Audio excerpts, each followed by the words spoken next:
When we first sat down to talk about what additions we would make to Tomb Raider Underworld, what we said is, what are her current limitations? And what limitations does she have that doesn't make sense for her to have? She's a very strong, fearless, independent woman who runs around out in the most dangerous parts of the world, and that was what gave rise to the concept of what could Lara do. This is the first time Tomb Raider has ever used motion capture, so Lara is definitely almost superhuman. So we had Olympic caliber gymnasts being motion captured for Lara.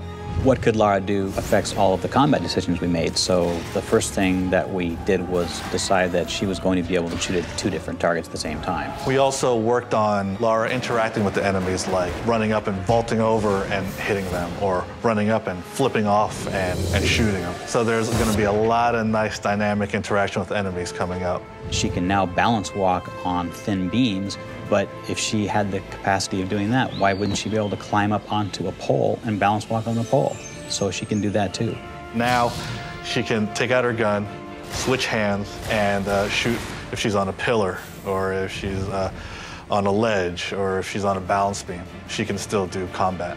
All these create a string of animations that just is enormous. The number of animations Lara has is rumored at 1,600, but we have another batch that adds another couple hundred.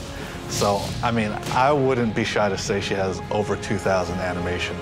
With this current generation of systems, they just make Lara all that more believable. She does really cool things, like when she walks through bushes, she'll push them out of the way. So it's very contextual. It makes her seem like she's a part of the environment. She's very much alive. You'll see a lot of detail in there that we've never been able to achieve before. All this sort of makes her some of that you can actually relate to.